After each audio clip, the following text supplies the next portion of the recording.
Sir আপনি mute হয়ে যাচ্ছেন, আপনার কথাগুলো শোনা যাচ্ছে না।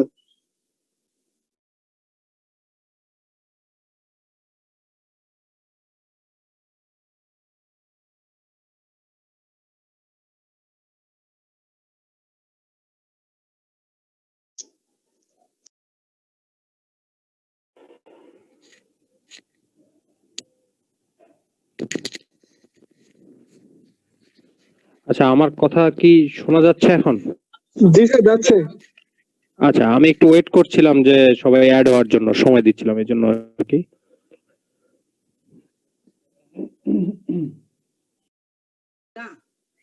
স্যার আসসালামু আলাইকুম। ওয়ালাইকুম আসসালাম, কেমন আছো সবাই? আমরা একটু 2-1 মিনিট ভালো আছি সময় স্যার, দিই। আপনি কেমন আছেন? হ্যাঁ, আলহামদুলিল্লাহ ভালো। সবাই ভালো আছো? স্যার আচ্ছা, 2-3 মিনিট একটু সময় দেই, বাকিরা যাতে একটু অ্যাড হতে পারে। জি স্যার, সময় দেন স্যার 5 মিনিটের মতো।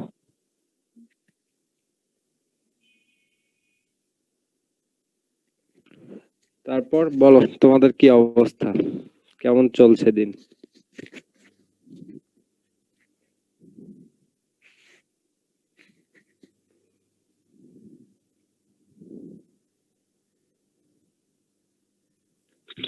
ভালো না স্যার। কেন, কি হয়েছে বলো, কি সমস্যা কি? স্যার এমনি ক্লাস ছাড়া শুয়ে বসে ভালো লাগে না বাসায়। ভার্সিটিতে থাকলে তো তখন ক্লাস বেশি হয়ে যেত, ক্লাস ভালো লাগতো না, এখন বাসায় বসে আছে সেটা ভালো লাগতেছে না। না স্যার, এত লম্বা সময় স্যার। ওভার টাইম হয়ে গেছে স্যার। আচ্ছা, কে কি করছো বাসায়?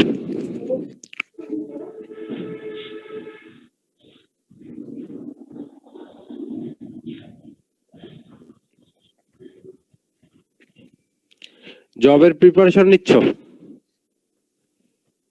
স্যার হয়ে উঠতেছে না, মানে পড়তে বসলেও মাথায় ঢুকতেছে না, মানসিক ভাবে সবাই অসুস্থ। তাই?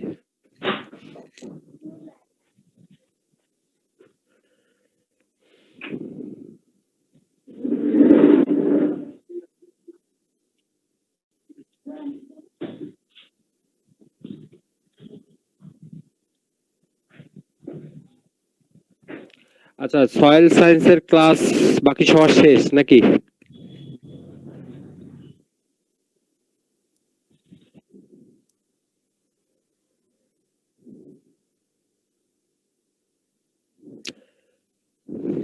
কথা বলো, তুই একজন কথা বলো, কথা শুনি। না স্যার, শেষ হয়নি। আর কার বাকি আছে? মুনসুর স্যার এখনো ক্লাস নেননি। আচ্ছা আচ্ছা,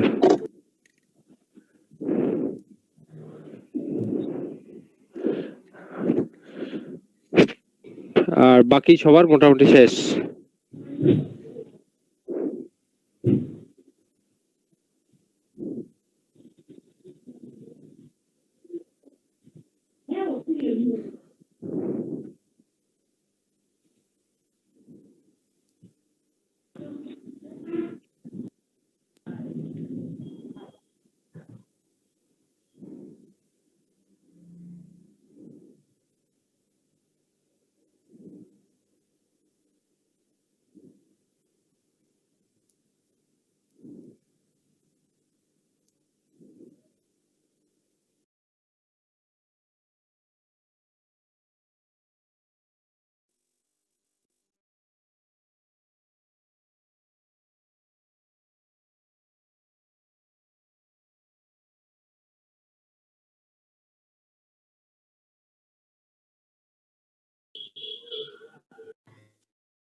ফোর টু রেগুলার ব্যাচ, আমার যে গ্রুপ ছিল তারা কোথায়? কেউ কি নাই?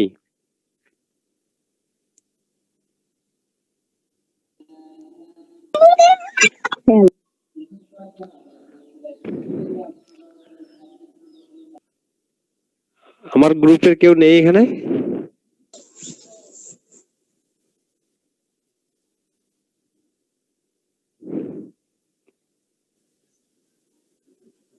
আসি স্যার।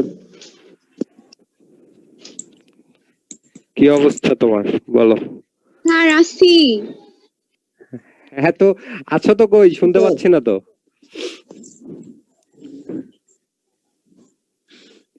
কি অবস্থা তোমাদের বলো, কেমন আছো? আলহামদুলিল্লাহ ভালো আছি স্যার। আপনি আচ্ছা, কেমন আছেন? আলহামদুলিল্লাহ ভালো। তোমার তো খোঁজই নাওনি আমার।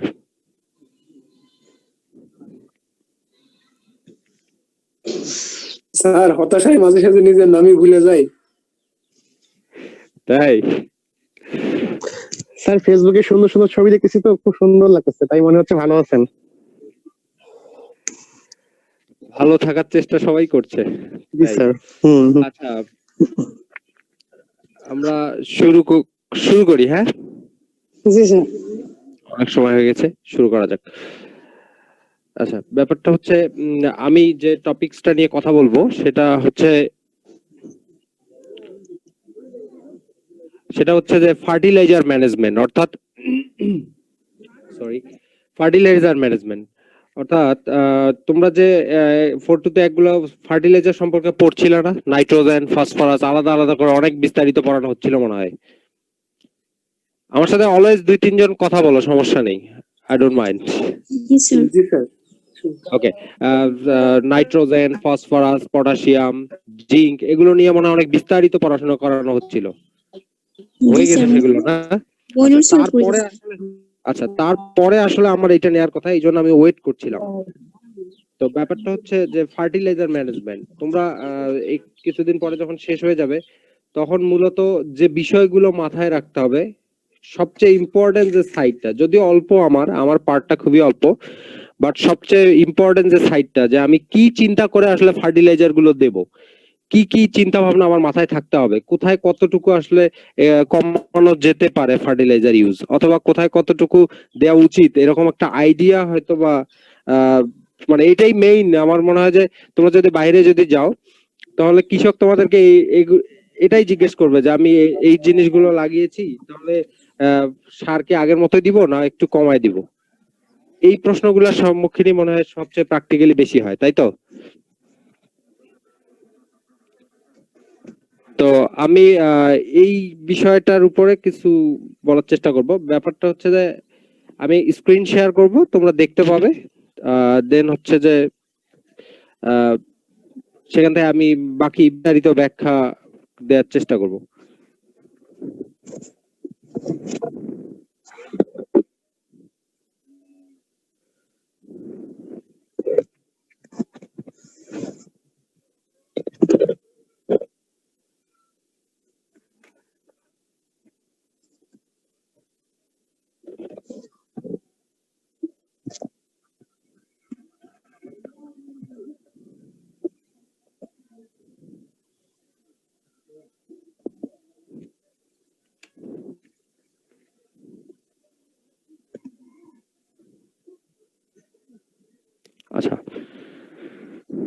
আমার স্ক্রিনটা কি দেখতে পাচ্ছ তোমরা? জি স্যার। দেখতে পাচ্ছি। ওকে, জি স্যার, সুন্দর আচ্ছা আমি আচ্ছা ফার্স্টলি হচ্ছে একটা জিনিস একটু জানার দরকার যে কেন আসলে আমার ফার্টিলাইজার ম্যানেজমেন্ট করতে হবে, অর্থাৎ আমি কোন সার কতটুকু দিব, কিভাবে দিব, কি কি বিষয়গুলো আমার মাথায় থাকতে হবে, এই জিনিসটা আসলে কেন আমাকে মেনটেন করতে হবে। এটা জিনিস খেলা আমি কি বাংলায় বলবো না ইংলিশে বলবো? বাংলায় বলেন স্যার, নেটওয়ার্কের সমস্যা হবে, বাংলাটা বললে কিছুটা না শোনা গেলেও বুঝে নিতে পারি যে কি বলতে চাচ্ছেন। এক্সাক্ট, আচ্ছা আচ্ছা, ওকে ওকে, ঠিক আছে। আচ্ছা, ফার্টিলাইজার ম্যানেজমেন্টের ব্যাপারটা হচ্ছে আসলে সয়েল একটা আসলে কমপ্লেক্স বিষয়, কারণ সয়েলে শুধু সয়েল নেই বা স্যান্ড সিন ক্লে নেই, আরো অনেক কিছু থাকে, যেমন বিভিন্ন অর্গানিজমস থাকতে পারে, বিভিন্ন নিউট্রিয়েন্ট গুলো বিভিন্ন ভাবে সেখানে দ্রবীভূত অবস্থায় সয়েল ওয়াটারের মধ্যে থাকছে, অথবা এমনটা হতে পারে যে সয়েলের মধ্যে ভাইরাস ব্যাকটেরিয়া বিভিন্ন থাকছে যেগুলো বিভিন্ন ধরনের ক্ষতি করছে, অর্থাৎ উপকারী এবং ক্ষতিকার অনেক বিষয়গুলো থাকছে। এবং আমরা যে সাইডটাতে মেইনলি এখন যাওয়ার চেষ্টা করব সেটা হচ্ছে নিউট্রিয়েন্ট সাইডটা, কারণ আমরা ফার্টিলাইজার নিয়ে চিন্তা করব। আমরা এখন চিন্তা করার বিষয় যে আসলে কোন ফার্টিলাইজার কোন নিউট্রিয়েন্ট কিভাবে থাকছে, আসলে থাকলে আমি কি চিন্তাটা আমাকে মাথায় রাখতে হবে যে আমি কতটুকু আসলে কমাতে পারি, বা কেন আমাকে ম্যানেজমেন্টটা করতে হবে। তো ম্যানেজমেন্ট করার যে বিষয়টা সেটা হচ্ছে ম্যানেজমেন্ট করার যে চিন্তাটা, তার কারণটা হচ্ছে কারণ যে নিউট্রিয়েন্ট গুলো থাকছে সয়েলের মধ্যে, তোমরা সবাই জানো যে নিউট্রিয়েন্ট গুলো আসলে বিভিন্ন ফর্মসে অথবা বিভিন্ন কনসেন্ট্রেশনে থাকছে। তো যার ফলে আমাদেরকে সেগুলোকে ডিটেক্ট করতে হচ্ছে যে কতটুকু আসলে আমার দরকার, সেগুলোর জন্য সেটার একটা অ্যাভেলেবিলিটি বা প্রপোর্শন বা কনসেন্ট্রেশন আমার জানা দরকার। দেন আমরা কেন জানবো, তার কারণ হচ্ছে আমরা কন্টিনিউয়াস যে চাষাবাদ করে যাচ্ছি, অর্থাৎ ইন্টেনসিভ যে ক্রপিং করে যাচ্ছি, যার কারণে নিউট্রিয়েন্ট গুলো কিন্তু মাটি থেকে ধীরে ধীরে কমে যাচ্ছে। তো সেই কমে যাওয়াটা, অর্থাৎ আমি কোনো ফার্টিলাইজার নিশ্চয়ই কম দিচ্ছি, যার কারণে সেটা মাটি থেকে গাছ নিয়ে নিচ্ছে, যার ফলে সেই নিউট্রিয়েন্টটা খুবই পরিমাণ কমে যাচ্ছে, কনসেন্ট্রেশন কমে যাচ্ছে, অথবা কোনো ফার্টিলাইজার এমন হয়েছে যে আমি অনেক বেশি প্রয়োগ করে ফেলছি, যার ফলে সেটা ইমব্যালেন্সড হয়ে যাচ্ছে, অর্থাৎ টক্সিসিটি সৃষ্টি করছে। এর অর্থ হচ্ছে যে আমাকে আসলে সঠিক উপায়ে সঠিক মেপে এবং চিন্তা ভাবনা করে দিতে হবে যে কতটুকু আসলে দেওয়া উচিত, অর্থাৎ in a judicious way fertiliser should be applied. Fertiliser apply করতে হবে একটা জুডিশিয়াস ওয়েতে, যেটা ইকোনমিক্যাল হবে, অর্থাৎ আমার জন্য সাশ্রয়ী হবে এবং গাছের পুষ্টির সেই জায়গাটা সঠিকভাবে পূরণ করবে। তো এই বিষয়গুলোর জন্য আসলে ফার্টিলাইজার ম্যানেজমেন্টটা আমাদের জানা উচিত, যে আমরা নিউট্রিয়েন্ট গুলো বিভিন্ন প্রপোর্শনে থাকছে এবং সেই নিউট্রিয়েন্ট গুলো আমরা ইন্টেনসিভ ক্রপিং এর কারণে ইমব্যালেন্সড হয়ে যাচ্ছে, আইদার সেটা কমে যেতে হতে পারে। তো যার ফলে আমাদেরকে ফার্টিলাইজার আসলে একটা জুডিশিয়াস ওয়েতে ব্যবহার করতে হবে। তো জুডিশিয়াস ওয়েতে ব্যবহার করার ক্ষেত্রে এখন আমি যে কথাগুলো বলবো সেগুলো হচ্ছে প্রিন্সিপালস অফ ফার্টিলাইজার ইউজ, অর্থাৎ আমি একটা সার ব্যবহার করব অথবা যে সারগুলো আমরা ব্যবহার করি সেই সারগুলো আসলে কিভাবে ব্যবহার করলে বেশি ভালো হয়, বা কি কি চিন্তা আমার মাথায় থাকতে হবে। ফার্স্টলি একটা পয়েন্টস দেখো, fertilizer should not be applied to close to seeds, young roots and stems of herbaceous plant. কারণ আমরা যে ক্রপ গুলো লাগাই অধিকাংশ কিন্তু হারবেসিয়াস, অর্থাৎ খুব নরম স্টেমের হয়, অর্থাৎ তার কাণ্ডগুলো নরম হয়, যার ফলে ফার্টিলাইজার অর্থাৎ সারগুলো খুব আমরা কোথায় ব্যবহার করা যাবে না, সিডের অর্থাৎ বীজের খুব কাছে ব্যবহার করা যাবে না, মানে বীজের খুব কাছে দেয়া যাবে না, খুব ইয়াং রুটস অথবা স্টেম এগুলোর কাছে দেয়া যাবে না। প্রশ্ন হচ্ছে কেন দেয়া যাবে না, এই জিনিসটা মাথায় রাখতে হবে যে আমি কেন দিতে পারবো না। কেন দিতে পারবো না এর অর্থ হচ্ছে যে সার যে কেমিক্যাল গুলো ইউজ করা হয় সেগুলো আসলে পানিগ্রাহী হয়, অর্থাৎ পানিকে সে নিতে আকর্ষণ করে, কারণ সেগুলোতে অনেক বেশি কনসেন্ট্রেট, এগুলো তো কেমিক্যাল, পানি ধরে রাখার ক্ষমতা আছে। যদি আমি ইয়াং রুটস অথবা স্টেম এগুলোর কাছে বা সিডের কাছে রাখি, তাহলে সিডের ভিতরে যে পানিগুলো রয়েছে সেটাকে সে শুষে নেবে, যার ফলে এটা জার্মিনেশন হবে না বা এটার ভালো গ্রোথ হবে না, অর্থাৎ কোষের ভিতর থেকে ওয়াটারটাকে সে বের করে নেবে যদি এই কেমিক্যালটা কোষের সংস্পর্শে চলে আসে। এই জন্য ফার্টিলাইজার আসলে খুব সিডের খুব ক্লোজ বা ইয়াং রুটস বা স্টেমের খুব কাছে ব্যবহার করা যাবে না। দেন বলা হচ্ছে fertiliser should not fall on the leaves when these are young and wet, অর্থাৎ পাতা যখন খুব কচি পাতা থাকে অথবা খুব সিক্ত অবস্থায় থাকবে তখন ফার্টিলাইজার গুলো ব্যবহার করা যাবে না। কারণ ওই একটাই কারণ থেকে এই ওয়াটার গুলো বাইরের দিকে বের করে নিয়ে আসবে, যার ফলে কোষের কার্যক্রম নষ্ট হয়ে যাবে। সেজন্য পাতা ইয়াং পাতার উপরে অথবা সেই পাতা যদি ওয়েট থাকে সিক্ত থাকে সেই অবস্থায় ফার্টিলাইজার দেয়া যাবে না, অর্থাৎ পাতার উপরে ফার্টিলাইজার দেয়া যাবে না, যেন উপরে আটকে না থাকে। দেন বলা হচ্ছে fertiliser should B mixed with soil thoroughly as much as possible, অর্থাৎ ফার্টিলাইজার মাটির সঙ্গে যত তাড়াতাড়ি সম্ভব মিশিয়ে ফেলতে হবে, তার ফলে ফার্টিলাইজারটা মাটির মধ্যে যে পানি রয়েছে বা যে আর্দ্রতা রয়েছে সেখানে দ্রবীভূত হয়ে যাবে এবং অন্যভাবে এক্সেস ভাবে নষ্ট হওয়ার কোনো সুযোগ থাকবে না। দেন বলা হচ্ছে urea should not be applied on standing water with higher depth, অর্থাৎ ইউরিয়া সার খুব অতি উচ্চতার পানি রয়েছে, অর্থাৎ হায়ার ডেপথের পানি রয়েছে, মানে অতি উচ্চতার পানি রয়েছে সেখানে, যেমন আমি বন্যার সময় যদি ইউরিয়া সার ব্যবহার করি এটা কি কোনো কাজে আসবে?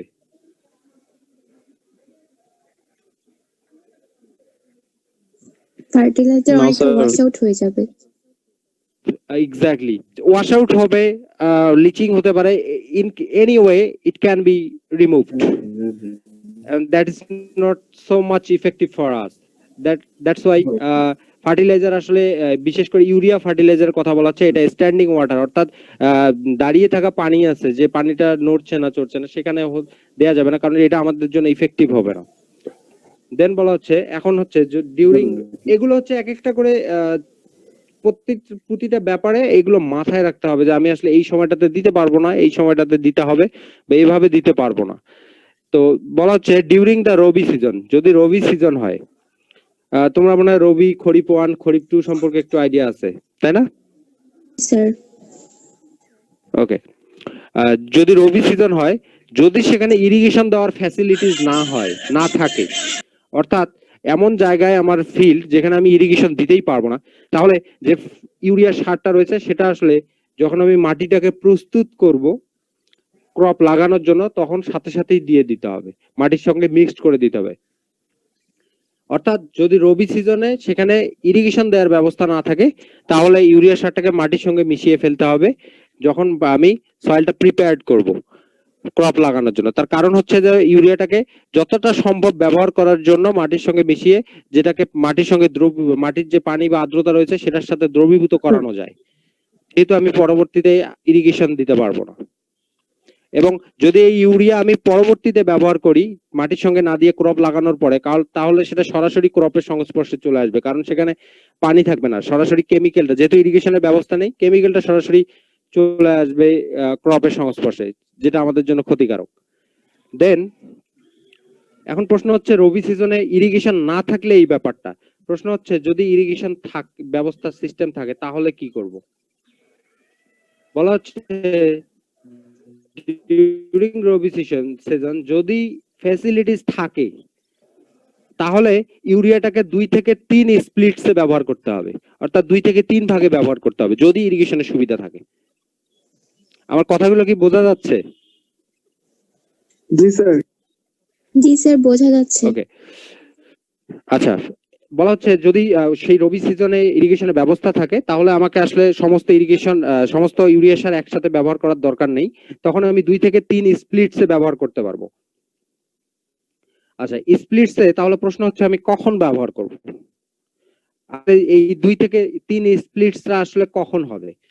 ফার্স্ট স্প্লিটটা এমন হতে পারে যে আমি ল্যান্ড যখন প্রিপারেশন করছি তখন আমি ফার্স্ট স্প্লিটটা দিতে পারি। দেন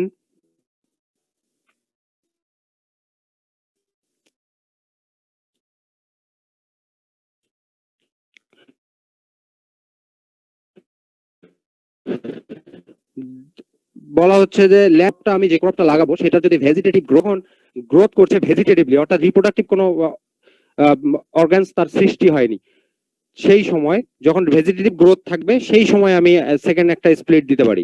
যদি থার্ড স্প্লিট দিতে হয় তাহলে আমি যে রিপ্রোডাক্টিভ স্টেজ, অর্থাৎ ধানের ক্ষেত্রে ধরে নাও যে পেনিকেল ইনিশিয়েশন হয়, অর্থাৎ পেনিকেল ধানের বের হবে, সেই পেনিকেল বের হওয়ার 5 থেকে 7 দিন আগে আমি থার্ড স্প্লিটটা ব্যবহার করতে পারি। অর্থাৎ আমি বলতে চাচ্ছি রবি সিজনে যদি ইরিগেশনের ব্যবস্থা থাকে তাহলে ইউরিয়াটাকে 2 থেকে 3 স্প্লিটে দিতে হবে। ফার্স্ট স্প্লিট এমন হতে পারে ল্যান্ড প্রিপারেশনের সময়, অথবা এমনও হতে পারে যে ল্যান্ড প্রিপারেশনের পরে যে আমরা উইডিং করি, একটা জাস্ট ধান বা কোনো কিছু লাগানোর আগে একটা উইডিং করে নেওয়া হয়, জমিটাকে পরিষ্কার করা যায়, এই উইডিং করার পরেও দিতে পারে। জি বলো। স্যার অনেকে স্যার মানে লিংকে ঢোকার চেষ্টা করতেছে স্যার, পারতেছে না স্যার। স্যার আমি সবাইকেই অনেকের আবার স্যার মানে ওয়েটিং দেখানোর পর কাটে কাটে চলে যাচ্ছে, ক্যান্সেল হয়ে যাচ্ছে। এটা তাদের মেবি নেটওয়ার্কের সমস্যা। আমি দেখছি, আমি সবাইকে অ্যাডমিট অল করে দিয়েছি, আমার মনে হয় সমস্যা হওয়ার কথা না। ওকে জি স্যার। ওকে, আমরা কথায় আসি।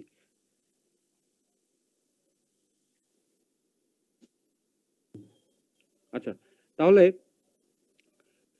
এরকম 2 থেকে 3 স্প্লিটে দেয়া যেতে পারে। দেন আরেকটা হেডিংস এর দিকে আসি। দেন ইন কেস অফ রাইস, আমি রাইস যদি লাগাই, আমাদের দেশে রাইস প্রধানত সবচেয়ে বেশি লাগানো হয় ফিল্ডে, যার ফলে আমি যদি রাইস ক্রপ প্রোডাকশন করতে যাই, এক্সেপ্ট ব্রডকাস্টেড আমন, আমি বলে দিয়েছি, অর্থাৎ ব্রডকাস্টে আমি যে কথাটা এখন বলবো সেটা মূলত ব্রডকাস্টেড আমনের জন্য নয়। অর্থাৎ ব্রডকাস্টেড আমন মানে আমি ছিটিয়ে দিয়ে, আমন ধান লাগানোর সময় আমি ছিটিয়ে বীজ ছিটিয়ে যে আমন ধানের উৎপাদন করব সেটির জন্য নয়, অন্য সকল রবি সিজনে বলো, আউশ বলো, সেগুলোর জন্য। তো সেক্ষেত্রে ইউরিয়া 3টা ইকুয়াল স্প্লিটে দিতে হবে, কারণ ধান লাগানোর অর্থাৎ হচ্ছে সেখানে ইরিগেশনের ব্যবস্থা অবশ্যই থাকবে। যদি ইরিগেশনের ব্যবস্থা না থাকে সেই জায়গায় অবশ্যই আমি ধান লাগাতে যাব না।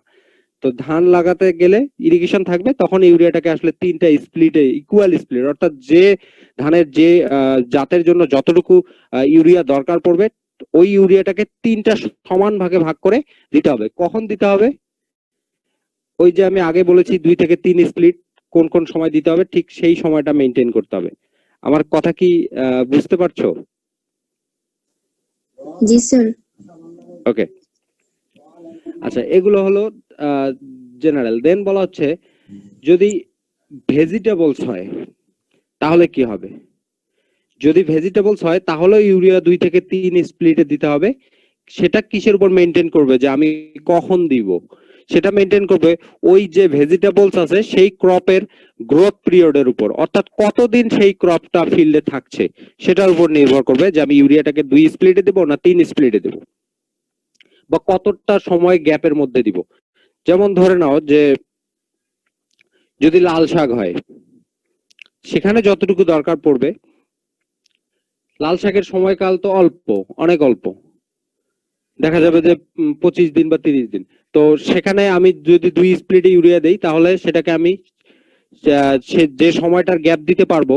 আমি যদি ঢেঁড়স বা লেডিস ফিঙ্গার লাগাই তাহলে সেখানে কি সেই, বা ওকরা যেটাই বলো, সেই সময় কি একই গ্যাপ রাখার দরকার আছে? কারণ ওকরা তো অনেক বেশি সময় ফিল্ডে থাকবে, যার ফলে আমার 2 থেকে 3 স্প্লিটে ইউরিয়াটাকে আমি একটু গ্যাপ দিয়ে দিতে পারবো, যাতে গাছ সহজে ব্যবহার করতে পারে, গাছের জন্য অ্যাভেলেবিলিটি থাকে ইউরিয়ার বা নাইট্রোজেনের।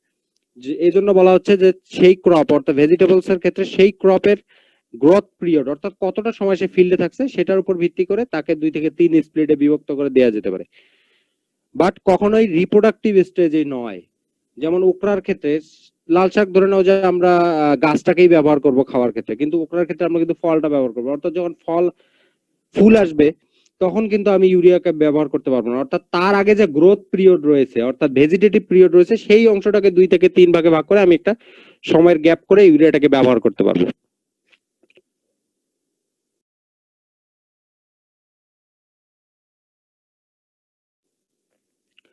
দেন বলা হচ্ছে যে benefit of top dressed urea application is best realized when the urea is applied in the late afternoon to the moist or just saturated soil. এখন প্রশ্ন হচ্ছে আমি এত ইউরিয়া ব্যবহার করছি, বা ইউরিয়া টপ ড্রেস অর্থাৎ ইউরিয়া উপরের দিকে ছিটিয়ে দেয়া আমি ব্যবহার করছি, প্রশ্ন হচ্ছে যে কখন কোন সময় ব্যবহার করলে সেই ইউরিয়াটা গাছ আমার জন্য বেশি উপকারী হবে, অর্থাৎ আমার জন্য বেশি কাজে লাগবে, অর্থাৎ গাছ বেশি গাছের কাছে নাইট্রোজেনটা বেশি অ্যাভেলেবেল হবে। আমরা তখনই ব্যবহার করব যখন সাধারণত ইউরিয়া দেখবা লেট আফটারনুন অর্থাৎ শেষ বিকেল বেলা অথবা খুব ভোরবেলাও দেয়া যেতে পারে, যখন কুয়াশা পড়বে অর্থাৎ জাস্ট তাপমাত্রা বৃদ্ধি পায়নি। কারণ যদি তাপমাত্রা বৃদ্ধি পায় আর দুপুরবেলা আমি ইউরিয়া দেই তাহলে কি হবে? ইউরিয়া নাইট্রোজেন পড়ানোর সময় পড়ানো হয়নি, ইলেকট্রিফিকেশন হবে।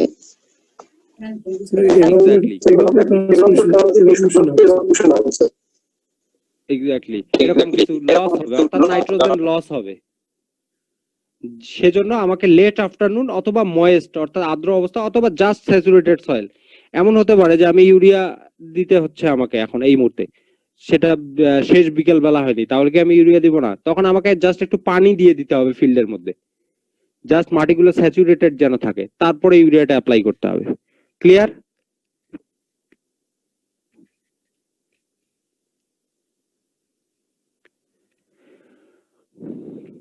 ওকে, দেন ইউরিয়ার অংশ মোটামুটি এই বিষয়গুলো একটু মাথায় রাখলে বেসিক জিনিসগুলো মাথায় থাকবে। দেন বলা হচ্ছে phosphate fertilizer should be applied during plowing 1 to 2 days prior to the final land preparation। অর্থাৎ ফসফেট যে ফার্টিলাইজার গুলো আমরা ব্যবহার করি ফসফরাস ফিল্ডে অ্যাপ্লাই করার জন্য, সেই ফার্টিলাইজার গুলোকে ল্যান্ড প্রিপারেশন অর্থাৎ মাটি যখন আমি কোনো ক্রপের জন্য তৈরি করব তার 1 থেকে 2 দিন আগে মাটির সঙ্গে মিশিয়ে ফেলতে হবে। কিন্তু জিঙ্ক ফার্টিলাইজার অর্থাৎ জিঙ্কের যদি দরকার হয়, জিঙ্ক ফার্টিলাইজার গুলো কখন ব্যবহার করতে হবে? সেটা হচ্ছে ফাইনাল ল্যান্ড প্রিপারেশনে, যেদিন আমি ফাইনাল ল্যান্ড একদম ক্রপের জন্য, এরপর আর কোনো ফিল্ডে কোনো কাজ থাকবে না, আমি শুধু ক্রপ লাগাবো, সেই দিন ব্যবহার করতে হবে। অর্থাৎ জিঙ্ক ব্যবহার করতে হবে ফাইনাল ল্যান্ড প্রিপারেশনের দিন, আর ফসফেট ফার্টিলাইজার গুলো ব্যবহার করতে হবে 1 থেকে 2 দিন আগে ফাইনাল ল্যান্ড প্রিপারেশনের, যখন আমি চাষ করব অর্থাৎ প্লাউ করব, ল্যান্ড টিলেজ দেয়া হবে ল্যান্ডের মধ্যে তখন। দেন বলা হচ্ছে the full dose of potassium and sulfur fertilizer should be applied basally during final land preparation। অর্থাৎ কোনো ক্রপ যদি আমি ফিল্ডে লাগাতে যাই, সেই ক্রপের জন্য কতটুকু পটাশিয়াম এবং সালফার ফার্টিলাইজারের দরকার, সেই সমস্ত পটাশিয়াম এবং সালফার ফার্টিলাইজারটাকে ফাইনাল ল্যান্ড প্রিপারেশনের সময় প্রয়োগ করতে হবে।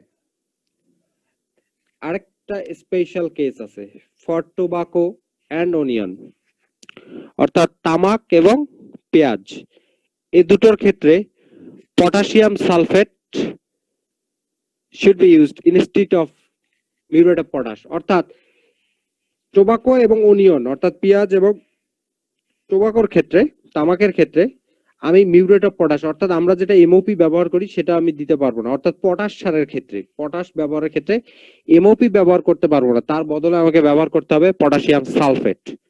এই কারণটা কারো জানা আছে কিনা?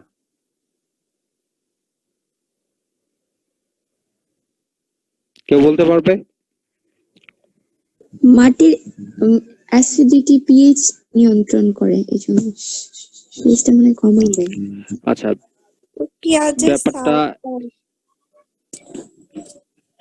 ব্যাপারটা সেই জায়গায় নয়, ব্যাপারটা হচ্ছে আমি পটাশিয়াম সালফেট, কারণ মিউরেট অফ পটাশ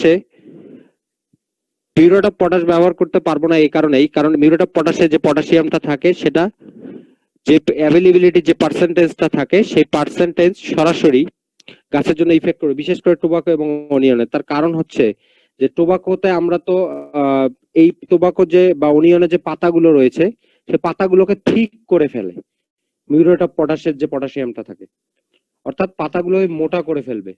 এখন প্রশ্ন হচ্ছে অনিয়নের আমরা কোন সাইডটা খাই? নিচে, মাটির নিচে যেটা থাকে, তাই তো? যদি পাতা বেশি ঠিক হয়ে যায়, ভারী হয়ে যায়, তাহলে পাতার মধ্যে নিউট্রিয়েন্ট বেশি দরকার পড়বে না,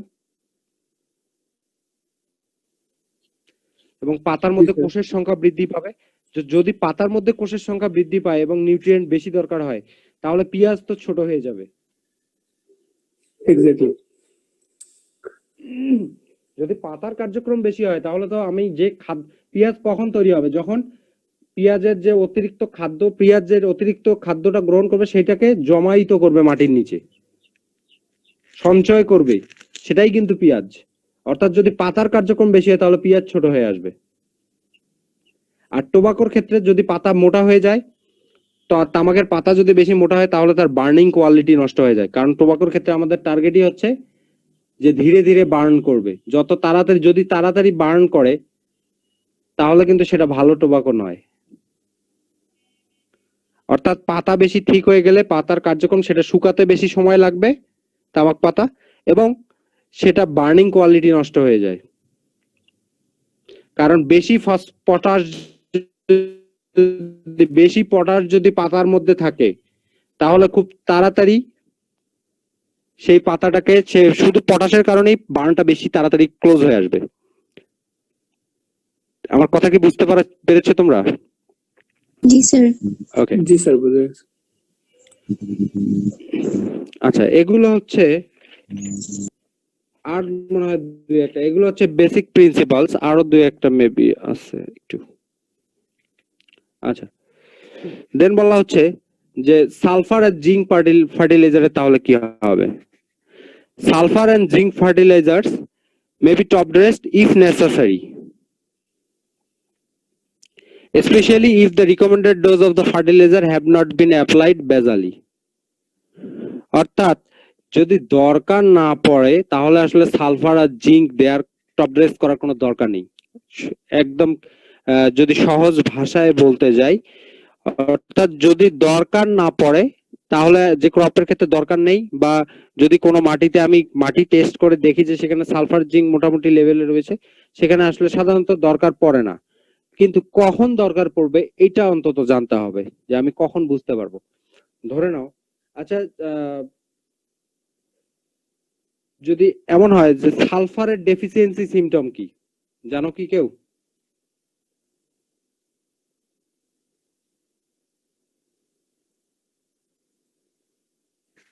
কারো জানা নেই?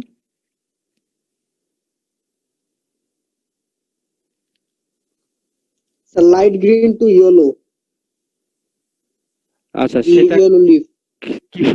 ইয়েলো লিফ তো নাইট্রোজেনের ক্ষেত্রে হতে পারে, তাহলে পার্থক্যটা কি? ইউরিয়ার ক্ষেত্রে হতে পারে যদি ইউরিয়া না দিই। স্যার, ইয়াং লিফ ইয়েলোটা হবে সমস্ত পাতা জুড়ে। আচ্ছা, ইয়াং লিফ কে বললাম? নাইট্রোজেনের সিম্পটম আমি কিছু বললাম স্যার। ইয়াং লিফ সালফারের ক্ষেত্রে আর নাইট্রোজেনের ক্ষেত্রে ওল্ড লিফ গুলো আগে ধরবে। এক্স্যাক্টলি। যদি ইউরিয়া যদি কম হয়, অর্থাৎ নাইট্রোজেন কোন গাছে কম থাকে, তাহলে ওল্ডার লিফ গুলোতে ইফেক্ট করবে আগে। ক্লিয়ার? যদি ইয়াং লিফ গুলো ইয়েলো হয়ে যায়, অর্থাৎ নতুন বের হওয়া পাতাগুলো যদি ইয়েলো হয়ে যায়, তাহলে আমি বুঝবো। এবং সঠিক ইউরিয়া দেওয়ার পরেও যদি ইয়াং লিফ গুলো হলুদ হয়ে যায়, ইয়েলোইং হয়ে যায়, তখন আমি বুঝবো যে there is need of sulphur, অর্থাৎ সালফারের ডেফিসিয়েন্সি রয়েছে। তো ডেফিসিয়েন্সি দেখে আসলে তখন ইমিডিয়েটলি সালফারটা প্রয়োগ করতে হবে। আর জিঙ্ক সাধারণত দেওয়ার দরকার পড়ে না, আমাদের দেশে এখনো ওভাবে জিঙ্ক ফার্টিলাইজার দেওয়ার দরকার পড়েনি বিভিন্ন ক্রপে। তারপরেও জিঙ্কের ডেফিসিয়েন্সি যদি দেখা যায় তাহলে ইমিডিয়েটলি দিতে হবে। অথবা কিছু কিছু ক্রপ রয়েছে যেগুলোর জিঙ্কের দরকার আছে, স্বাভাবিকভাবেই তাদের দরকার হয়, সেক্ষেত্রে দেওয়ার দরকার পড়তে পারে। কিন্তু সালফারটা ইফেক্টিভ, কারণ ইয়েলো হলেই আমি যে তখন সালফার দিয়ে ফেলবো তা না। আমাকে খেয়াল করতে হবে যে ইয়াং লিফ ইয়েলো হয়েছে কিনা, এবং সেই ইয়াং লিফ ইয়েলো হওয়ার ক্ষেত্রে আমি সঠিকভাবে ইউরিয়া দেওয়ার পরেও হয়েছে কিনা। আমি ইউরিয়া সার দেইনি বা নাইট্রোজেন প্রয়োগ করিনি, ইয়াং লিফ ইয়েলো হয়ে গেছে, সেক্ষেত্রে আমি কিন্তু সালফার আগে দিব না। আমাকে আগে ইউরিয়াটাই মেনটেন করতে হবে, অর্থাৎ নাইট্রোজেন মেনটেন করতে হবে। দেন তারপরেও যদি ইয়াং লিফ ইয়েলোইং থাকে, দেন আমি সালফারের দিকে আগাবো। ঠিক আছে?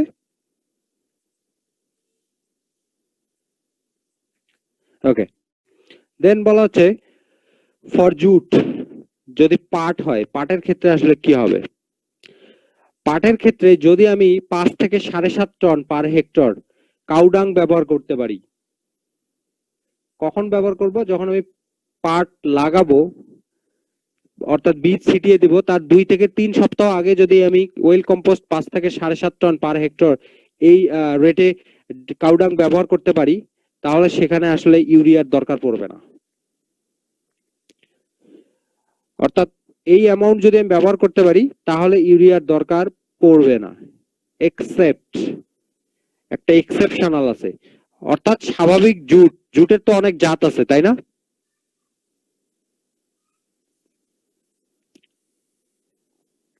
জি স্যার।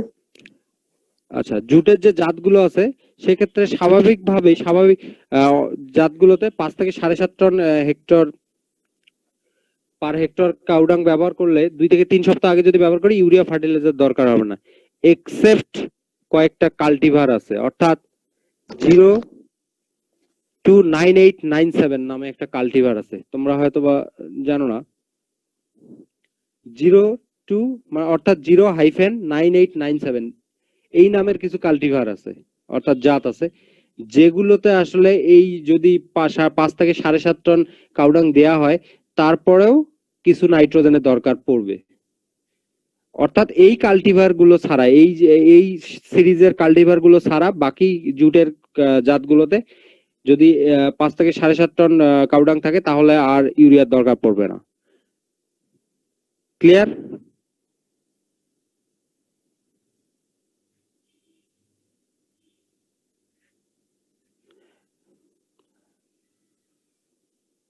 আমার কথা কি বুঝতে পারা যাচ্ছে না? আমি বুঝতে পারছি না।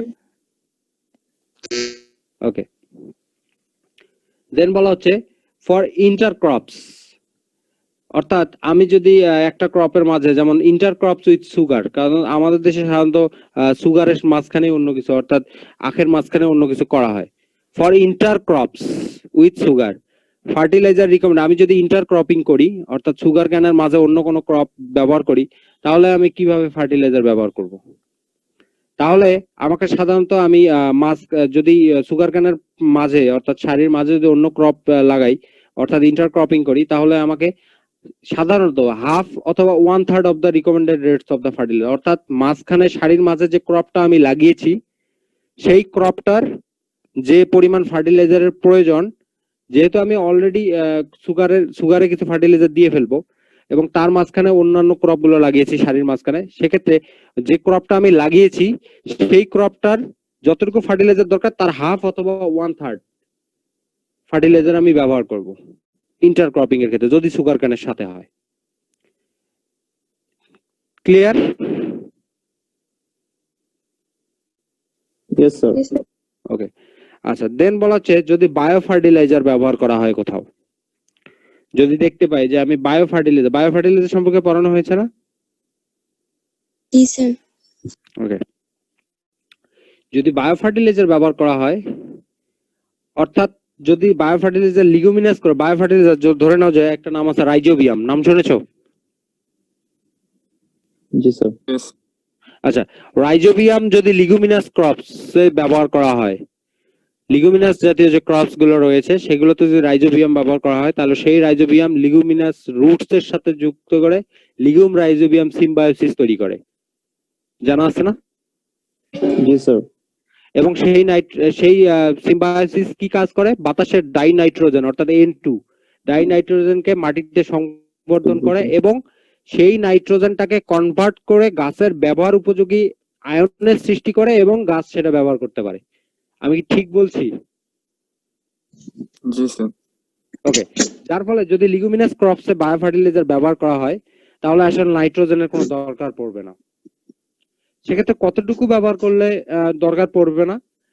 1 কেজি বায়ো ফার্টিলাইজার যদি 1 হেক্টরের জন্য ব্যবহার করা হয়, 1 হেক্টর জমির জন্য যদি 1 কেজি বায়ো ফার্টিলাইজার ব্যবহার করি লিগুমিনাস ক্রপসের ক্ষেত্রে তাহলে আসলে নাইট্রোজেন ফার্টিলাইজার অর্থাৎ ইউরিয়া বা নাইট্রোজেনাস অন্য কোনো ফার্টিলাইজারের প্রয়োজন পড়বে না। দেন বলা হচ্ছে অ্যাজোলা, নাম শুনেছো অ্যাজোলা? আচ্ছা, যদি 2 ফুল লেয়ার অর্থাৎ 2টা লেয়ারের অ্যাজোলা কোন ফিল্ডে, রাইস ফিল্ডে ব্যবহার করা হয়, অর্থাৎ অ্যাজোলা কিন্তু গ্রো করতে হয়, মাঠের মধ্যে গ্রো করে নিতে হয়। প্রথমে অ্যাজোলা গ্রোয়িং সিস্টেমটা শেখানো হয়েছে, প্রথমে মাঠটাকে ভাগ করে নিতে হবে এরকম কিছু?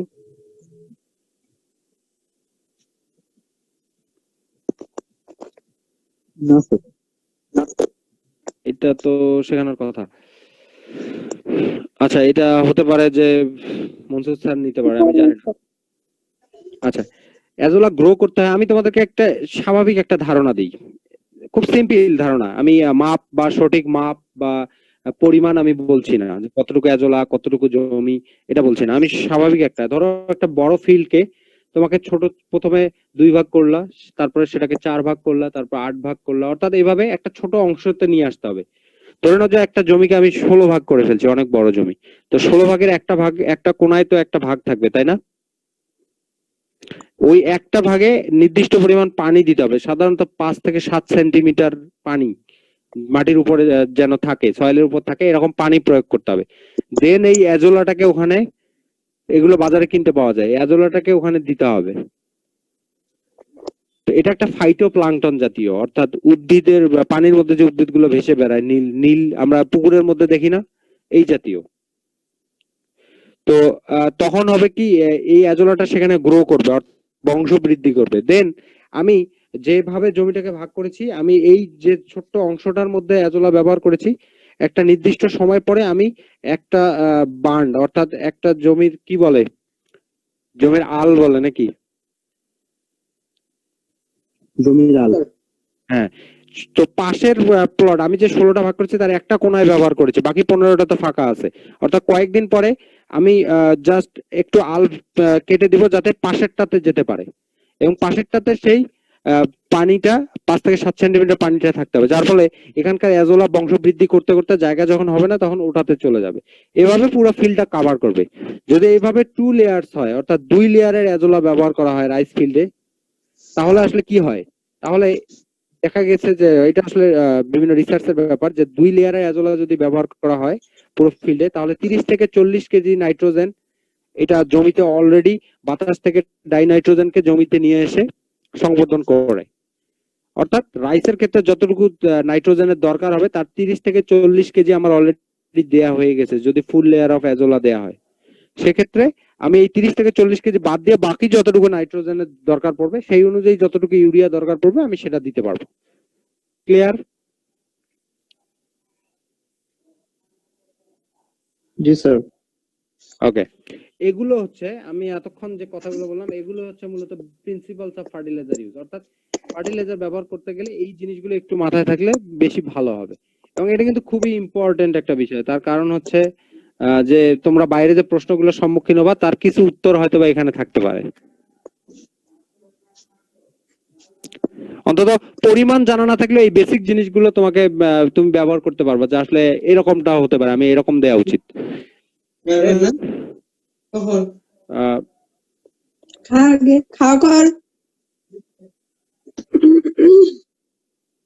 আচ্ছা, দেন হচ্ছে আমরা যাবো আরেকটা হেডলাইন। আমি এতক্ষণ যেগুলো বললাম এগুলো হচ্ছে প্রিন্সিপালস। দেন আমি আরেকটা টপিকসে যাচ্ছি, সেটা হচ্ছে রেশনাল অফ ফার্টিলাইজার ইউজ। দেখা যাচ্ছে? জি sir. Okay, rational of fertilizer use.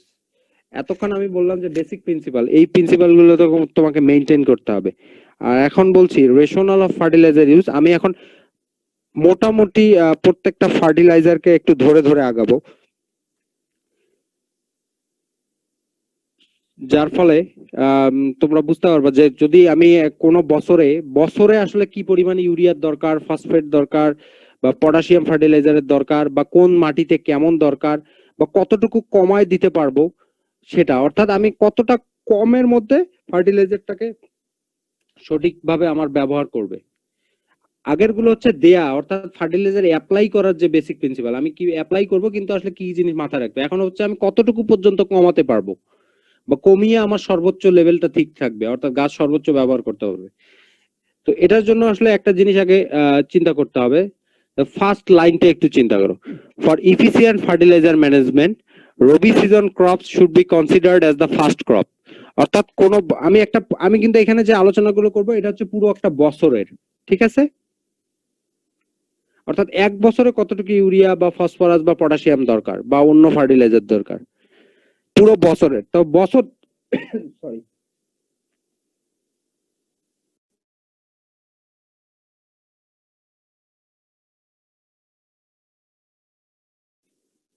আচ্ছা, বছরের ক্ষেত্রে চিন্তা করতে গেলে আমাকে প্রথমে নিশ্চয়ই একটা ক্রপকে চিন্তা করতে হবে যে আমি কোথা থেকে শুরু করব। এই জন্য আমি রবি সিজনের যে ক্রপ গুলো লাগানো হয় অর্থাৎ রবি ক্রপ গুলোকে আমি ফার্স্ট ক্রপ ধরছি। ফার্স্ট ক্রপ ধরে সেখান থেকে আমি বাকি মানে পরবর্তী রবি সিজনের আগ মুহূর্ত পর্যন্ত এই এক বছরকে কনসিডার করবো। আমার কথা কি বুঝতে পেরেছো? জি স্যার। ওকে, অর্থাৎ রবি সিজন ক্রপটাই হবে আমার ফার্স্ট ক্রপ, দেন পরবর্তী রবি সিজন পর্যন্ত আমার হচ্ছে এক বছর, আমি সেই সময় ফার্টিলাইজারটাকে আসলে মেনটেন করার চেষ্টা করব। এখন সেক্ষেত্রে ফার্স্ট হচ্ছে ইউরিয়া। আমি ইউরিয়া কি করব? আমি বলছি যে urea is unstable and leaves very little or no residues in the soil. অর্থাৎ ইউরিয়া কিন্তু আনস্টেবল, হয় গাছ ব্যবহার করবে, গাছের যতটুকু দরকার পড়বে, না হলে এই ইউরিয়া কিন্তু এক বছর পর্যন্ত থাকবে না মাটিতে। অর্থাৎ মাটিতে এই ইউরিয়ার কোনো রেসিডিউয়াল ইফেক্ট থাকবে না, কারণ ইউরিয়া বিভিন্ন ভাবে লস হয়। যার ফলে প্রত্যেকটা বছরের প্রত্যেকটা ক্রপের ক্ষেত্রে আসলে যতটুকু ইউরিয়ার দরকার ততটুকু ইউরিয়া অ্যাপ্লাই করতে হবে। ক্লিয়ার? জি স্যার।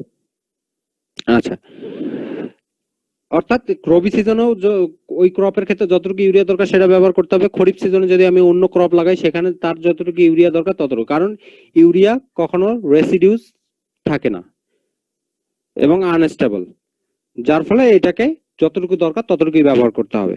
এখন প্রশ্ন হচ্ছে তাহলে কি সব ক্রপে তাই? কিছু এক্সেপশনাল আছে, যেমন ধরে নাও যে গ্রিন ম্যানুরিং ক্রপস, যেগুলোকে আমি মাটির সাথে পরে মিশিয়ে ফেলি, গ্রিন ম্যানুরিং ক্রপস, সেক্ষেত্রে নাইট্রোজেন কি বা ইউরিয়া কি একই লাগবে কিনা? যদি গ্রিন ম্যানুরিং ক্রপস থাকে, মানে যদি আমি যে ক্রপটা লাগাচ্ছি রবি ক্রপে তার আগে যদি গ্রিন ম্যানুরিং ক্রপস আমি সেই জমিতে লাগিয়ে রাখি বা সেইটাকে মাটির সঙ্গে মিশিয়ে তারপরে চাষ করে ফেলি, তাহলে 25 থেকে 30 কেজি পার হেক্টর, অর্থাৎ পার হেক্টরে 25 থেকে 30 কেজি আমি রবি সিজনে যে ক্রপটা লাগাবো সেটার ক্ষেত্রে যতটুকু নাইট্রোজেন লাগবে ততটুকু থেকে 25 থেকে 30 কেজি পার হেক্টর এই রেটে আমি কমিয়ে ফেলতে পারবো, যেহেতু তার আগে গ্রিন ম্যানুরিং ক্রপস লাগানো ছিল। অর্থাৎ আগের বছরের শেষটা যদি গ্রিন ম্যানুরিং ক্রপস দ্বারা হয় তাহলে পরে রবি সিজনে প্রথম ক্রপটাতে ওই ক্রপে যে পরিমাণ নাইট্রোজেন দরকার তার থেকে 25 থেকে 30 কেজি পার হেক্টর অনুযায়ী আমি কমিয়ে ফেলতে পারবো। ক্লিয়ার? জি স্যার। ওকে, দেন আসো ফসফরাসের ক্ষেত্রে। আমি ইউরিয়া বলে ফেললাম, অর্থাৎ স্বাভাবিক ক্ষেত্রে ইউরিয়া যতটুকু দরকার ততটুকুই ব্যবহার করতে হবে বিভিন্ন ক্রপের ক্ষেত্রে। যদি শুধু গ্রিন ম্যানুরিং ক্রপস লাগানো থাকে আগে এবং সেটাকে আমি মাটির সঙ্গে মিশিয়ে ফেলি তাহলে রবি সিজনের প্রথম ক্রপটাতে 25 থেকে 30 কেজি পার হেক্টর নাইট্রোজেন এই রেটে আমি নাইট্রোজেন ওই ক্রপের ক্ষেত্রে কমিয়ে দিতে পারবো। দেন বলা হচ্ছে ফসফরাসের ক্ষেত্রে। আচ্ছা, ফসফরাস কতটুকু কমাতে পারবো বা কতটুকু ব্যবহার করতে হবে এইটার আগে একটু জেনে নেওয়া দরকার যে আসলে ফসফরাসের অ্যাভেলেবিলিটি কোথায় বেশি, কোন মাটিতে বেশি, কোন মাটিতে কম, বা কিভাবে কোন সিচুয়েশনে বেশি থাকে। সাধারণত তোমরা ফসফরাস পড়ার সময় খেয়াল করছো কিনা, লো পিএইচ, মানে ভেরি লো পিএইচ এবং ভেরি হাই পিএইচ দুইটার ক্ষেত্রেই কিন্তু ফসফরাসের অ্যাভেলেবিলিটি কি থাকে? কম থাকে। কম থাকে। অর্থাৎ ভেরি লো পিএইচ এবং ভেরি হাই পিএইচ দুইটার ক্ষেত্রেই ফসফরাসের অ্যাভেলেবিলিটি কম থাকে। তাহলে কখন একটা নির্দিষ্ট পিএইচ এ ফসফরাসের একটা নির্দিষ্ট রেঞ্জে ফসফরাসের অ্যাভেলেবিলিটি বেশি থাকে, যার ফলে আমরা যখন রবি সিজনকে ব্যবহার করছি মানে ফার্স্ট ক্রপ হিসেবে নিচ্ছি তখন ফলে রবি সিজনে টেম্পারেচার কম থাকলে তোমার হচ্ছে পিএইচও কম থাকে, যার ফলে রবি সিজনে টেম্পারেচার কম থাকার কারণে আসলে ফসফরাসের অ্যাভেলেবিলিটি কম হবে এবং সেটা ধীরে ধীরে বাড়তে থাকবে। খরিফ সিজন যখন আসবে তাপমাত্রা বাড়তে থাকবে, ফসফরাসের অ্যাভেলেবিলিটিও বাড়তে থাকবে, যার ফলে বলা যাচ্ছে যে রবি সিজনে আমি যে ফসফরাসটা ব্যবহার করছি সেটার 15 থেকে 25% একটা ইফেক্ট, রেসিডুয়াল ইফেক্ট থেকে যাচ্ছে মাটিতে। অর্থাৎ এর অর্থ হচ্ছে যখন আমি খরিফ সিজনে ফসফরাস ব্যবহার করব 15 থেকে 25% কমিয়ে দিলেও চলবে। তার কারণ অ্যাভেলেবিলিটি, টেম্পারেচার কম থাকার কারণে ফসফরাসের অ্যাভেলেবিলিটি কম থাকার কারণে রবি সিজনে আমি যতটুকু ফসফরাস মাটিতে অ্যাপ্লাই করেছি ততটুকুর মধ্যে 15-25% অন্তত রেসিডুয়াল ইফেক্ট রয়ে গেছে। ক্লিয়ার? জি স্যার। ওকে, দেন আমি আসি পটাশিয়ামের ক্ষেত্রে। পটাশিয়াম বিয়ারিং কিছু মিনারেলস আছে যেগুলোতে, অর্থাৎ খেয়াল করে দেখেছো কিনা, রক্স এন্ড মিনারেলস যখন পড়ানো হয়েছিল 1-1-এ, তখন মাটি সৃষ্টি হয়েছে কোথা থেকে? রক্স থেকে, ওয়েদারিং এর মাধ্যমে ধীরে ধীরে। যদি পটাশিয়াম বিয়ারিং মিনারেলস অর্থাৎ কেমিক্যাল থাকে ওই রক্স এর মধ্যে, ওই রক্স গুলোর বিভিন্ন কেমিক্যাল কম্পোজিশন ছিল না, বিভিন্ন রাসায়নিক পদার্থ দিয়ে তো রক্স গুলো তৈরি বা মিনারেলস গুলো তৈরি, তাই তো? জি স্যার। ওকে, যদি যে মিনারেলস গুলোতে পটাশিয়াম ছিল কেমিক্যাল কম্পোজিশনে, সেগুলোকে বলা হচ্ছে পটাশিয়াম বিয়ারিং মিনারেলস। তো পটাশিয়াম বিয়ারিং মিনারেলস থেকে যদি কোনো মাটি তৈরি হয়, সেই মাটিতে অবশ্যই পটাশিয়াম বেশি থাকবে। আর পটাশিয়াম বিয়ারিং যদি না হয়, অর্থাৎ লাইট টেক্সচার্ড হয়, অথবা টেরেস বা পিডমন্ট যে সয়েল গুলো বলি আমরা, টেরেস সয়েল বা পিডমন্ট সয়েল, এগুলোতে আসলে পটাশিয়াম অ্যাভেলেবিলিটি কম থাকে। তো অ্যাভেলেবিলিটি বেশি থাকছে হচ্ছে যদি পটাশিয়াম বিয়ারিং মিনারেলস হয় সেখানে, আর অ্যাভেলেবিলিটি কম থাকছে হচ্ছে টেরেস অথবা পিডমন্ট সয়েলে, এই মাটিগুলোতে পটাশিয়াম কম থাকে। এর অর্থ হচ্ছে যে পটাশিয়াম বিয়ারিং মিনারেলস যদি সয়েল তৈরি হয়, সেই মাটিতে আসলে পটাশিয়াম দেওয়ার দরকার নেই। আর যদি টেরেস বা পিডমন্টে থাকে, সেটা মাটি টেস্ট করে কতটুকু দরকার সেই অনুযায়ী ব্যবহার করতে হবে। কিন্তু কিছু কিছু ক্রপ রয়েছে, যেমন রাইস অর্থাৎ ধান, টিউবার ক্রপস অর্থাৎ potato, something like that, tuber জাতীয় যে ক্রপস, জুট। হ্যাঁ, কিছু বলবা? আর একজনের কানেকশন বারবার লস হওয়ার কারণে ও জয়েন করতে পারতেছে না, মানে ওয়েটিং দেখাচ্ছে স্যার। আচ্ছা, এখন দেখো তো, মেবি হয়ে যাওয়ার কথা। ওকে ওকে, দেন বলা হচ্ছে যে পটাশিয়ামের কথা বলছিলাম আমি, যে কিছু কিছু ক্রপ আছে যেগুলোতে অনেক বেশি পটাশিয়ামের দরকার পড়ে।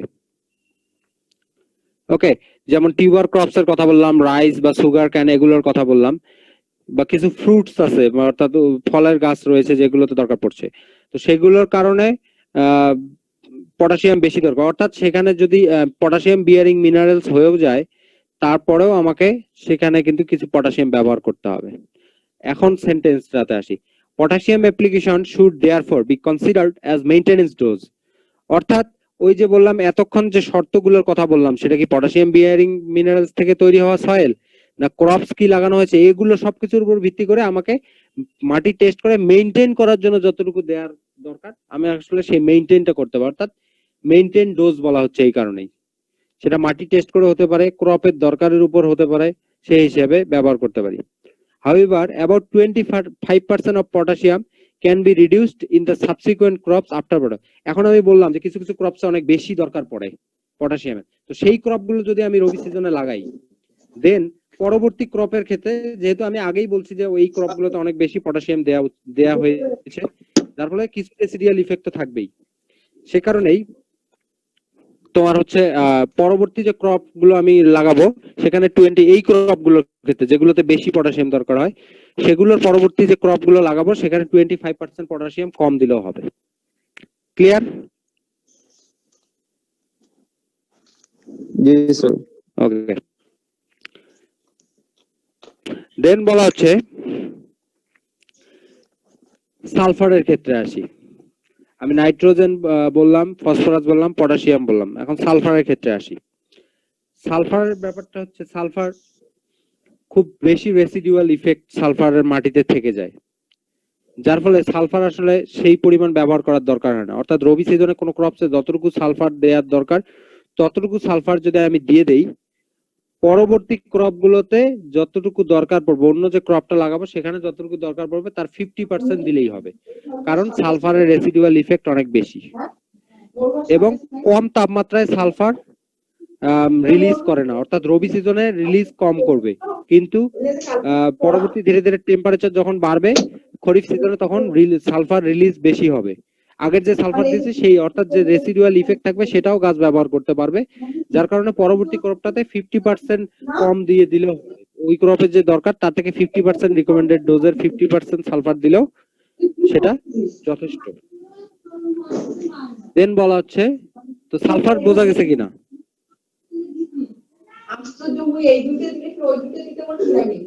জি স্যার। ওকে, দেন বলা হচ্ছে জিঙ্কের ক্ষেত্রে আসি। জিঙ্ক ফার্টিলাইজার, জিঙ্কের ক্ষেত্রে বলা হচ্ছে জিঙ্ক আসলে কোথায় বেশি অ্যাভেলেবেল হয়, কোথায় কম হয়, এইটা একটু জানা দরকার। জিঙ্ক অ্যাভেলেবেল কোথায় বেশি হয় জানো?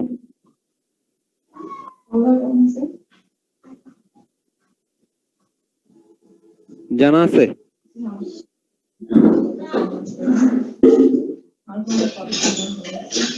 আচ্ছা, না জানা থাকলেও বলো, সমস্যা নেই তো, আমরা তো আলোচনা করছি সবাই মিলে।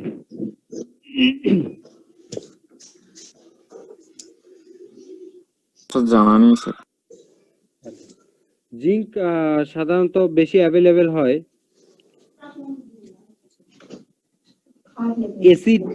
অ্যাসিডিক কন্ডিশনে। অ্যাসিডিক কন্ডিশনে জিঙ্কের অ্যাভেলেবিলিটি একটু বেশি, এবং বেসিক কন্ডিশন অর্থাৎ ক্যালকেরিয়াস কন্ডিশন বা স্যালাইন কন্ডিশনে জিঙ্ক কম অ্যাভেলেবেল হয়। ওকে, অর্থাৎ জিঙ্কের অ্যাভেলেবিলিটি বেশি হচ্ছে, তুলনামূলক বেশি হচ্ছে অ্যাসিডিক কন্ডিশনে, বাট ক্যালকেরিয়াস বা স্যালাইনের ক্ষেত্রে একটু কম অ্যাভেলেবেল হয়। অর্থাৎ কোনো মাটি, অর্থাৎ কোনো আমি যে জায়গায় ফিল্ডে ব্যবহার করব সেই ফিল্ড যদি একটু অ্যাসিডিক কন্ডিশনে হয় তাহলে আসলে জিঙ্ক আমাকে কখন দিতে হবে? দেখো, বলা হচ্ছে zinc fertiliser should be recommended only once for every 4th crop. অর্থাৎ প্রতি 4টা ক্রপের ক্ষেত্রে একবার শুধু জিঙ্ক ব্যবহার করতে হবে। ওই মাটিতে কতটুকু রয়েছে দরকার, থাকা দরকার স্বাভাবিক লেভেল, সেই অনুযায়ী অর্থাৎ একবার ব্যবহার করব প্রত্যেক 4 ক্রপের ক্ষেত্রে। ক্লিয়ার? যদি অ্যাসিডিক কন্ডিশন হয়, বাট যদি ক্যালকেরিয়াস বা স্যালাইন কন্ডিশন হয় যেখানে জিঙ্কের অ্যাভেলেবিলিটি কম থাকে, সেখানে কি হবে? সেখানে বলা হচ্ছে প্রত্যেক বছরে একবার ব্যবহার করব। অর্থাৎ বছরে একবার ব্যবহার করতেই হবে। মানে zinc fertiliser should be applied once in a year in calcareous and saline soil. অর্থাৎ ক্যালকেরিয়াস এবং স্যালাইন সয়েলের ক্ষেত্রে, অর্থাৎ বেসিক সয়েলের ক্ষেত্রে বছরে অন্তত একবার জিঙ্ক ফার্টিলাইজার ব্যবহার করতে হবে। কিন্তু যদি অ্যাসিডিক কন্ডিশন হয় বা হালকা স্লাইড অ্যাসিডিক কন্ডিশন হয়, সেক্ষেত্রে প্রত্যেক 4 ক্রপে অর্থাৎ 4টা ক্রপ পরে একবার করে জিঙ্ক ফার্টিলাইজার ব্যবহার করতে হবে। 4 ক্রপ ব্যবহার করে অন্তত 1.5 বছর সময় লাগবে, 1.5 থেকে 2 বছর। অর্থাৎ প্রতি 4 ক্রপে একবার করে ব্যবহার করতে হবে জিঙ্ক ফার্টিলাইজার যদি অ্যাসিডিক কন্ডিশন হয়। বাট যদি ক্যালকেরিয়াস বা স্যালাইন সয়েল হয় যেখানে জিঙ্কের অ্যাভেলেবিলিটি খুবই কম থাকে, অর্থাৎ জিঙ্ক অ্যাভেলেবেল হয় না, কম থাকে, সেক্ষেত্রে আমাকে ব্যবহার করতে হবে অন্তত বছরে একবার। দেন বলা হচ্ছে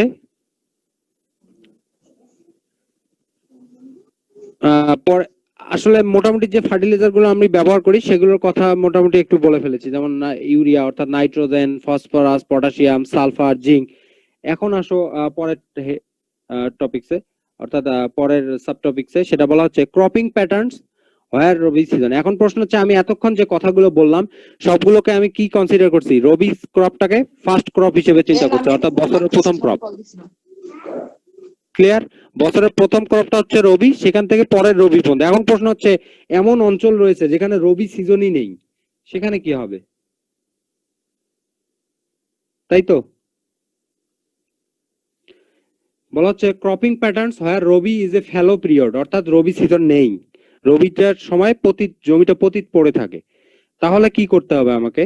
তাহলে full recommended dose of nutrients should be applied to the kharif one. অর্থাৎ পরবর্তী সিজন যখন আমি লাগাবো ক্রপের, খরিফ ওয়ানে, তখন আমি সেই ক্রপের জন্য যতটুকু নিউট্রিয়েন্ট দরকার সমস্তটাই ব্যবহার করতে হবে। তখন আর কোনো কিছু কমাতে পারবো না, যেহেতু রবি সিজনই নেই। অর্থাৎ তখন খরিফ ওয়ান সিজনটাকে আমার ফার্স্ট হিসেবে কাউন্ট করতে হবে। ক্লিয়ার? জি স্যার। ওকে, দেন বলা হচ্ছে যদি রাইস থাকে করতে হবে, চিন্তা করতে হবে। যদি রাইস থাকে অর্থাৎ ক্রপিং প্যাটার্নের ক্ষেত্রে, অর্থাৎ আমি এক বছরে যে ক্রপ গুলো ফিল্ডের মধ্যে লাগাই তার মধ্যে রাইসটাও রয়েছে, তাহলে বলা হচ্ছে যদি when rice is grown in a cropping pattern following a properly fertilized Rabi or rice, then application of phosphorus and sulfur can be reduced by 50 to 60. অর্থাৎ রবি সিজনে যদি রাইস লাগানো হয়, রবি ক্রপে তো অনেক জায়গায় অন্যান্য ক্রপও লাগানো হয়, ভেজিটেবল জাতীয় বা শীতের ক্রপ, কিন্তু রবি সিজনে ধান তো আমাদের এদিকে লাগানো হয়। যদি রবি সিজনে ধান ব্যবহার করা হয়, অর্থাৎ ধান ক্রপ লাগানো হয়, সেক্ষেত্রে আসলে পরবর্তী যে ধান লাগাবো সেখানে ফসফরাস এবং সালফার 50 থেকে 60% কমিয়ে দেওয়া যেতে পারে। বাট মাটির উপর কিছুটা নির্ভর করবে, কারণ মাটিতে যদি ফিক্সড হয়, ওই মাটি যদি অ্যাসিডিক হয়, সেক্ষেত্রে সালফার রিলিজ যদি কম হয়, এই জাতীয় ব্যাপারগুলো থাকবে। সবকিছু কনসিডার করে মোর অর লেস 50 to 60% কমিয়ে দেওয়া যেতে পারে। দেন বলা হচ্ছে organic sources, cowdung, farmyard manure বা কম্পোস্ট, এগুলো যদি হয়, except green manure or grain legumes, এই দুটো বাদ দিয়ে, এগুলো বাদ দিয়ে, আমি গ্রিন ম্যানুরিং এর কথা বলছি না। যদি আমি অর্গানিক সোর্স সরাসরি ব্যবহার করি, কাউডাং, কম্পোস্ট এগুলো ব্যবহার করি, তাহলে এগুলো কতটুকু ব্যবহার করছি, এগুলো প্রত্যেকটা ব্যবহারের ক্ষেত্রে এগুলোতে কাউডাং, ফার্মইয়ার্ড ম্যানুর, কম্পোস্ট এগুলোতে কিন্তু বিভিন্ন পার্সেন্টেজের নিউট্রিয়েন্ট থাকে। তোমরা এগুলো পড়ছো না অর্গানিক ফার্টিলাইজার পড়ার সময়? জি স্যার, পড়ছি।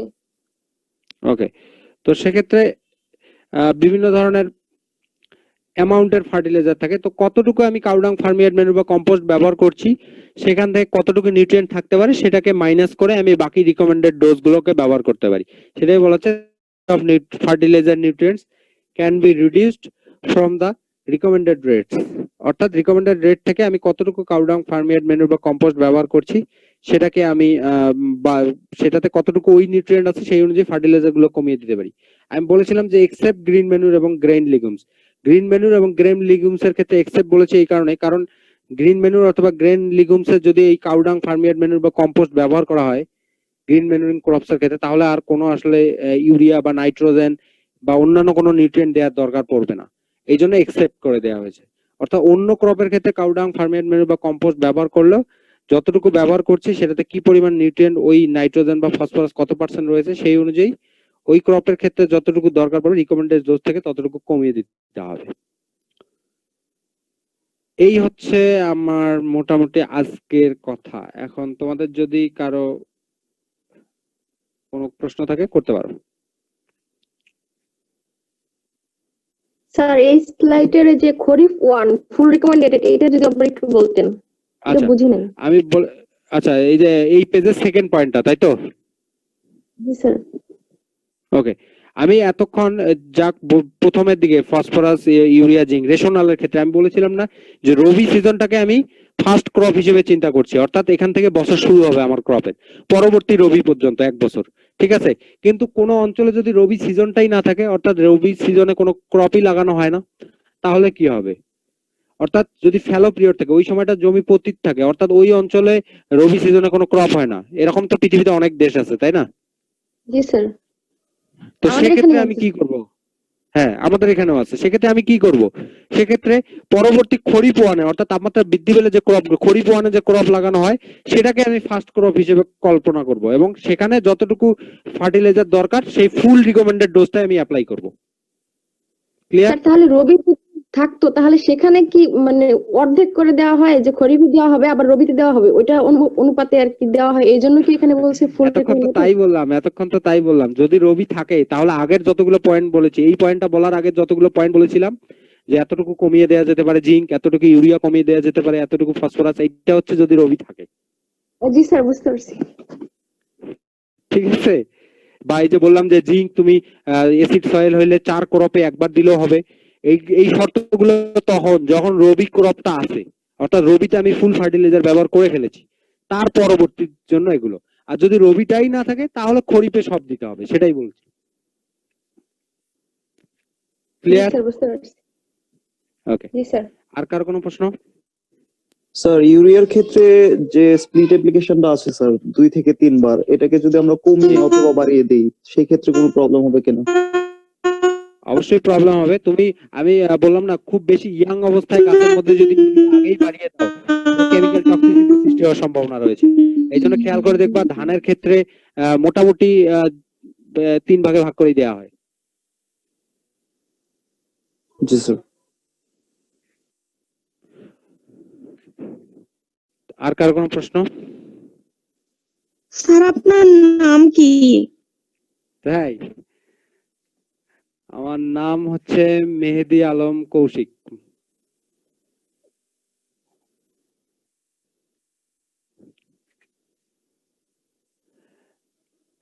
আচ্ছা, আর কার কোনো প্রশ্ন? Any question?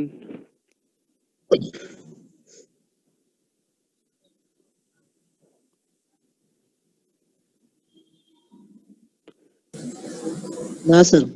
স্যার অর্গানিক সোর্সের লাস্টের পয়েন্টটা যদি আরেকবার বলতেন। আচ্ছা, ওকে ওকে। আমি বলছিলাম যে অর্গানিক সোর্স থেকে যদি অর্গানিক সোর্সটাকে আমি যদি ব্যবহার করি, ধরে নাও যে আমি সুগার ক্যান, জুট এগুলো লাগাবো, বা হুইট লাগাবো, বা রাইসই লাগালাম, তার আগে আমি কাউডাং, ফার্মিয়েট ম্যানুর বা কম্পোস্ট যদি ব্যবহার করি, আমি কতটুকু বিভিন্ন অ্যামাউন্টের ব্যবহার করতে পারি।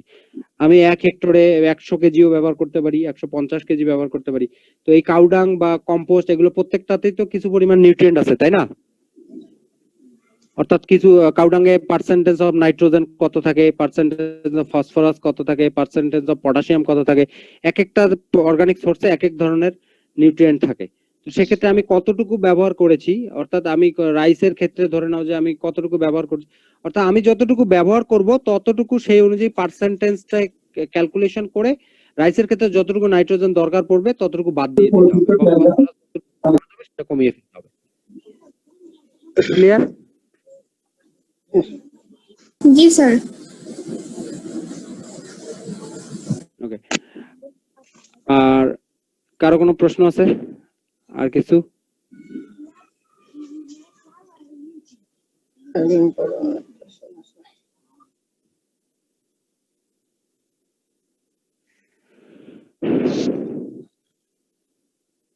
আচ্ছা, এখন আমার যদি প্রশ্ন না থাকে আমি দু একটা কথা বলি, সেটা একটু শোনো।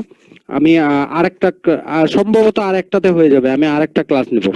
ওকে, সেটা হয়তো বা একটু 2-3 দিন দেরি হতে পারে, আমি একটা গুরুত্বপূর্ণ কাজে একটু বাইরে যাচ্ছি। একটু দেরি হতে পারে 2-3 দিন বা এরকম কিছু, আমি সেটা জানিয়ে দিব। আর হচ্ছে আমার কথা শোনা যাচ্ছে? শোনা যাচ্ছে। আর যে ক্লাসগুলো আমি নিব তার পিডিএফ গুলো, মানে পিডিএফটা মূলত আমি একটার মধ্যে করে সব পিডিএফ গুলো আমি ক্লাস শেষ হলেই আমি দিয়ে দিব, এটা নিয়ে চিন্তা করার কিছু নেই। আর হচ্ছে যে আমি তোমাদের সাথে তো ফার্স্ট কথা, আমার গ্রুপ আছে এখানে একটা, আমি কেমন বুঝাতে পারলাম আমি বুঝতে পারছি না। অনলাইনে আসলে বোঝাটাও বেশি কষ্টকর, আমি জানি না তোমরা কি বুঝলে বা আমি কি বুঝাতে পারলাম। বা সয়েল সায়েন্স আসলে একটু কঠিন বা কঠিনই মনে হয়, তো কেমন বুঝাতে পারলাম এটা আমি একটু, মানে আমি নিজেও বুঝতে পারছি না আর কি।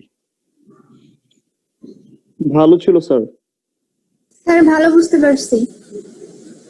অনেক ভালো ঠিক ছিল। আছে, তো সেক্ষেত্রে যদি কথা বলার সময় কোনো কিছু ভুল হতেও পারে বা সামথিং লাইক দ্যাট, কোনো কিছু মিসিং হতে পারে, বা অনেকে নেটওয়ার্ক বা আমার কথার নেটওয়ার্কের কারণে অনেকে অনেক কমও কোনো কিছু শুনে যেতে পারো বা কোনো কিছু মিস হয়ে যেতে পারে, ফর ইচ এন্ড এভরিথিং আসলে এই ব্যাপারটাতে সরি। হ্যাঁ, আর